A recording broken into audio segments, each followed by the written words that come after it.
Hi, my name is Jay with Kick Foosball Tables. First off, I'd like to welcome you to the Kick family. Today I'll be showing you how to properly assemble your 55-inch Symphony foosball table. I hope this instructional video was helpful. With no further delay, let's go ahead and get started. The first thing you want to do is open your box and take a look at your contents. Then, you'll lay down each piece out onto your floor individually. If you are assembling your foosball table on a hard surface, I do recommend you lay down a large blanket or a large piece of cardboard. That way you don't damage your foosball table during the assembly process. Next, you want to match each part to what's inside your instruction manual. After sorting out all the parts in the box, and once you've matched each part to what's inside your instruction manual, if you've noticed any missing or damaged parts, please contact Kick with pictures of your shipping label, the box itself, and the damaged part. Our contact information will be listed at the end of this video. For step 1, we'll be attaching both of our side panels, P1, to both end panels, P2, using our H6 nut, our H5 washers, and our H4 bolts. The first thing we're going to do is insert our H6 nut into the inside hole here that you see on both of the end panels. What you want to make sure is that you align the hole on the nut that you see there with the hole on the end of your end panel. So you want to go to insert the nut, also making sure that the star-shaped groove that you see here faces out.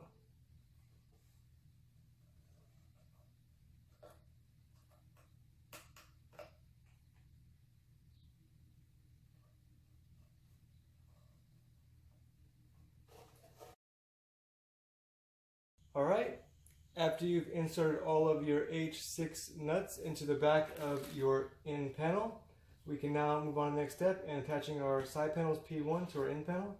You just want to make sure that you line the holes on your side panel to both the holes on your end panel. Insert your H4 bolt in your H5 washer.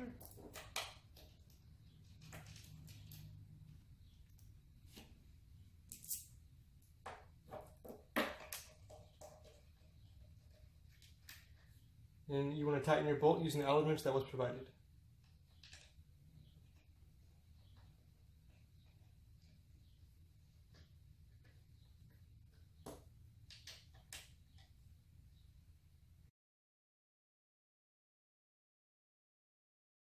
Next, we'll be attaching our playing field P3 to the bottom of the assembly using our H7 screws.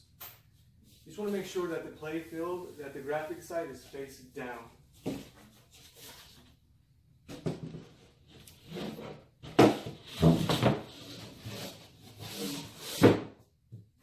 You'll notice that there are 16 pre-drilled holes on all 4 sides of your playing field. So you want to go ahead and insert your H7 screw into one of those holes. I will be securing our playing field using my impact driver fitted with the Phillips head tip.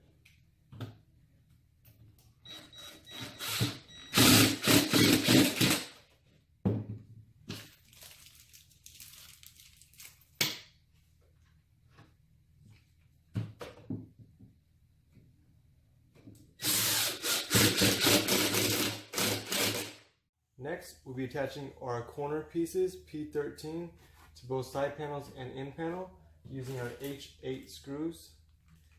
First, pretty simple. You just want to line up this groove you see here on both sides of the corner to both ends of your end panel and side panel. We'll be securing our corner piece using our H8 screws.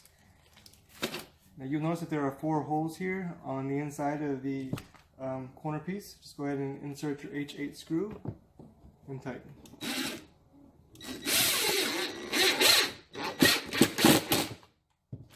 For step 5, we'll be attaching our braces P5 to the bottom of our playing field in both side panels using our brackets P6 and our screws H8. Next, you want to secure each of your brackets to the end of each brace, making sure that the bracket is flush with the end of the brace using your H8 screw.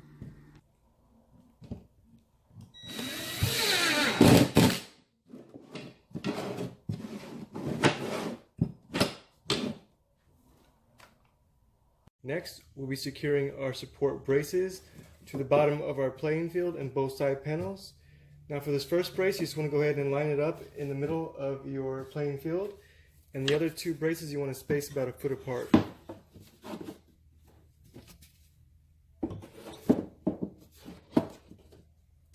Right.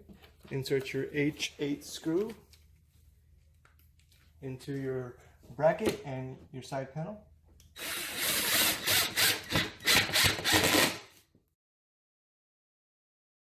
For steps 6 and 7, we'll be attaching our leg panels, P4C, and all four of our legs, P4A and P4B, to our table using our H4 bolt, our H6 nut, and our H5 washers. Now for step 6, you just want to go ahead and insert all four of your nuts into your leg panel. Now you just want to make sure that you line the hole on the end of the nut to the hole you see here on the end of your leg panel. You also want to make sure that the star-shaped groove faces out.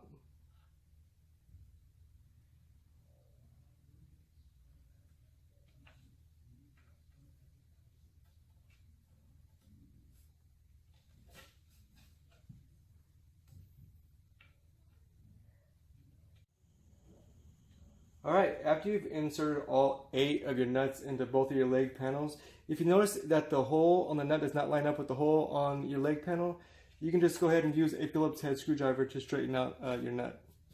For step 7, we'll be attaching our leg to our side panel using our H1 bolt and our H2 washer. Now you just want to make sure that you are adding the correct leg to the correct side of the table, and one way to determine that is you'll notice that there's an angle on each leg. Make sure that the angle is faced outwards towards your end panel. You also want to make sure that you line up all 3 of the holes on your leg to all 3 the holes on your side panel. Insert your H1 bolt and your H2 washer.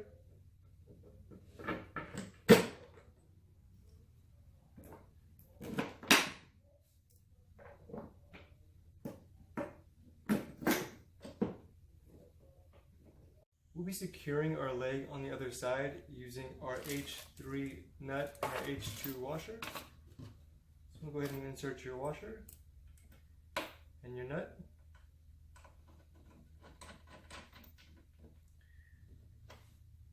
And using your Allen wrench, you want to go ahead and place into your bolt on the other side, and then tighten using the Allen wrench that was provided. So I'm going to go ahead and hold the Allen wrench in place while you tighten your bolt on this other side. Next, we'll be securing our leg panel between both of our legs using our H4 bolt and our H5 washer. So I'm going to go ahead and line up the hole on your leg panel to the hole on your leg.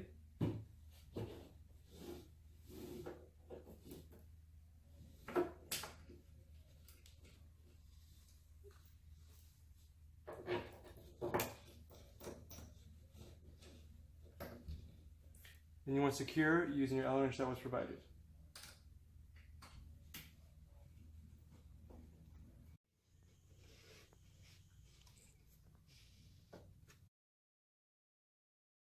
Next, we'll be attaching our leg levelers, P11, to the bottom base of our leg. Part's pretty simple. You just want to go ahead and screw down your leg leveler all the way down to the bottom base.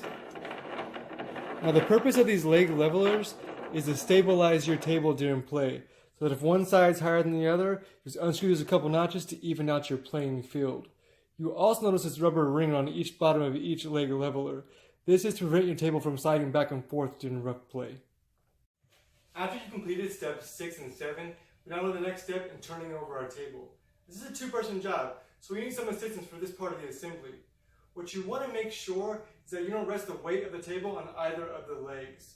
So just want to be sure to turn over the table in one swift full motion so that all the legs hit the ground at the same time. Next, we'll be securing our ball entry cups P9A and ball entry sockets P9B to our table using our H6 screw. This part's pretty simple. You just want to go ahead and screw in your ball entry cup into your socket. Place into the hole on the side panel. Making sure that the cup is flush and aligned with the top of your table. Go ahead and insert your H6 screw and tighten.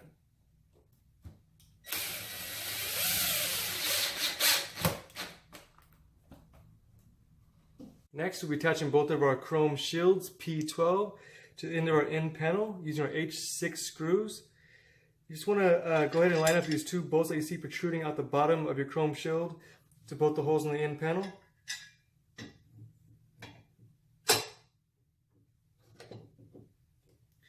Insert your H6 screw and tighten.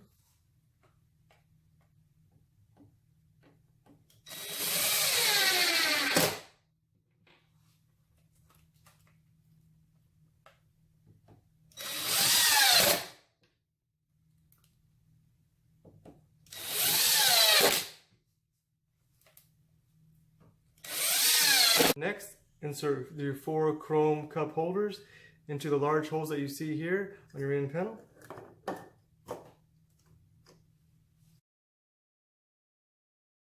After you've attached both of your shield and slide scorers and your cup holders, we're now on the next step in inserting all of our rods and attaching each player to each rod. The most important part of assembling your foosball table is making sure that all the rods and players are all in the right position. So you want to carefully review the diagram located in the instruction manual prior to inserting your rods. What you want to make sure is that you add the correct amount of players per holes in the rod. You also want to make sure that there's a hole on the correct side of the table where the handles will later go. Now before we insert our rods and attach each player to each rod, I'm going to show you an already assembled table and explain to you the differences between a one-man goalie versus a three-man goalie setup, and the difference between a counterbalance man versus a uniform man. One-man goalie versus a three-man goalie setup. Now with this table we have the option to have either a one-man goalie or a three-man goalie setup. Most beginners and some others prefer a three-man goalie setup because there's more defense around the goal, making it harder to score and giving the user more control over the field. Others prefer a more fast-paced one-man goalie setup. It's completely up to you. To have a one-man goalie setup, instead of having the other two outer men on the goalie rod, you replace them with the 4 black stop rings. Next, place the 4 green triangle corner ramps you received on each corner of the playing field. Only apply these ramps unless you intend on going with the one-man goalie setup. They will not work with the three-man goalie setup. Next, secure your ramps using the 4 screws that were provided and cover the holes using the 4 green plugs. You can optionally place the white filled lining tape on both sides of the table to prevent any dead spots, if any at all. Be careful once you lay the tape down. It's hard to pick back up without leaving any smudges. Counterbalance men versus uniform men. Now with this table you receive 2 full sets of different style of foosball men. 1 set of uniform hard plastic men and 1 set of ABS counterbalance men. The uniform men are the foosball men used mostly by beginners. You keep the players on the rod horizontal, they will just fall back down into a vertical position. Or if you free spin the rod, they'll just continue on spinning. Whereas the more experienced players or regular players prefer the counterbalance men.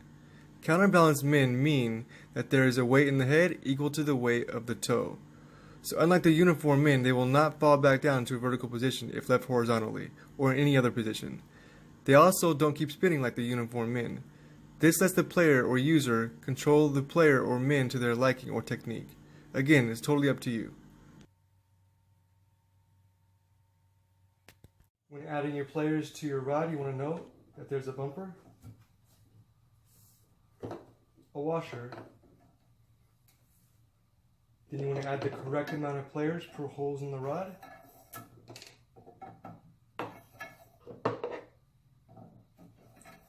And add another washer, another bumper. You want to complete by sliding through the second hole.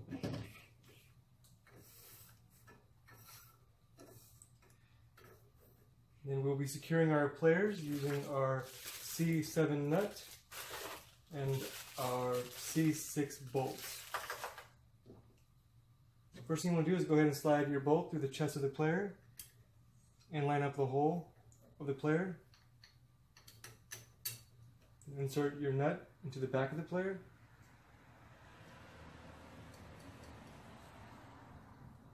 Then hold in place, turn the player around, and tighten.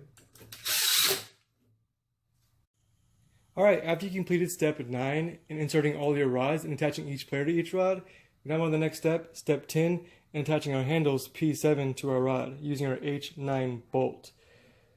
Part's pretty simple, just want to go line up the hole on the handle to the hole in the rod. Insert your H9 bolt and tighten. One quick note, these handles are really high quality. Most other companies use really cheap rubber slide-on handles. Also, these rods are semi-hollow, so they are durable enough to rough play, yet light enough to let the player have full control over the rod. If you need any rod lubricant, please contact Kick and we'll send you a free complimentary bottle. Next, place rubber end caps P8 on the other end of the rod.